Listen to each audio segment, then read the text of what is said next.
بسم الله الرحمن الرحيم، والصلاة والسلام على أشرف المرسلين سيدنا محمد صلى الله عليه وسلم. مرحبا بكم معنا في فيديو جديد بعد غياب طويل. منزل تم الإعلان عنها من قبل، وكان تقريبا تم البيع نتاعو، وللأسف يعني ما تمتش البيعة. بالنسبة للمنزل فهو في موقع راقي واللي هو حي الزيتون. حي الزيتون غني عن التعريف قرب عبد الله قنون. بالنسبة كما شفتوا الفاصاد ضرب دو فاصاد. تقريبا المساحة الإجمالية نتاعو 117 متر بالنسبة للسكنة التحتانية.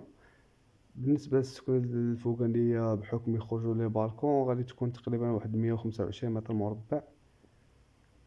كما كتلاحظوا لونطري كاين الصالون اللي من كاين هنايا دوزيام صالون.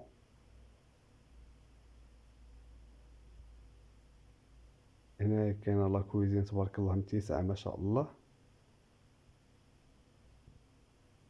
وحي الزيتون راه غني عن التعريف. بالنسبة للثمن تاع المنزل فهو 85 مليون قابل للتفاوض.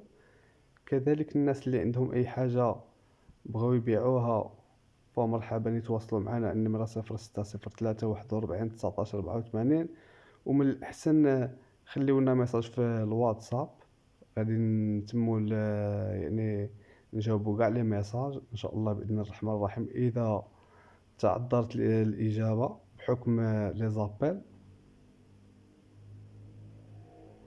هنا كاين السكنه الفوقانيه، وحتى الثمن راه جد مناسب بالنسبه لحي الزيتون. والسكنه راه فيها جوج سكنات بنيه على حقها وطريقها. وكما ذكرتكم سابقا يعني من الاحسن خليو لي ميساج في الواتساب وغادي يتم الاجابه على جميع الرسائل. كما كتلاحظوا هنا كاين الصالون متيسع تبارك الله، وضرب دو فاصاد مشمش مضوي. راه غير بالنسبه للاضاءه راه صورنا تقريبا كان غادي يود المغرب.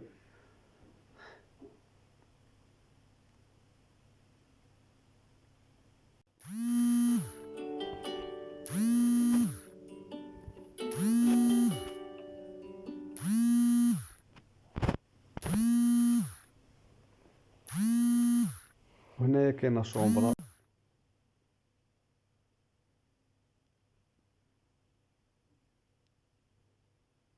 وكذلك الناس اللي عندهم اي حاجه كتخص العقار، شقه، ارض فلاحيه، منزل، فيلا، ميني فيلا، يتواصلوا معنا على النمر اللي اسفل الفيديو وخليو لنا من الاحسن ميساج في الواتساب.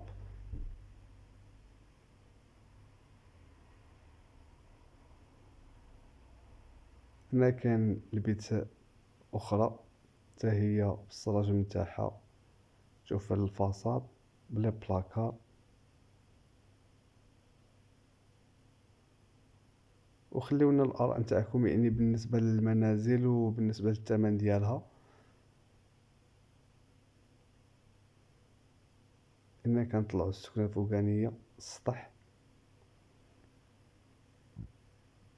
وكاينة إمكانية بناء طابق آخر R+2.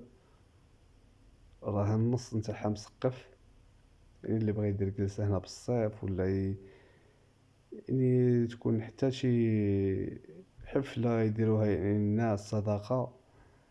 يعني فراه المساحة متيسعة تبارك الله في السطح. ونتمنى أن الفيديو ينال الإعجاب نتاعكم،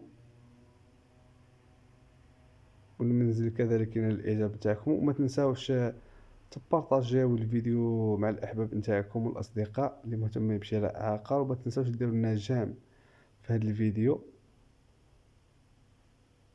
فضلا وليس أمرا.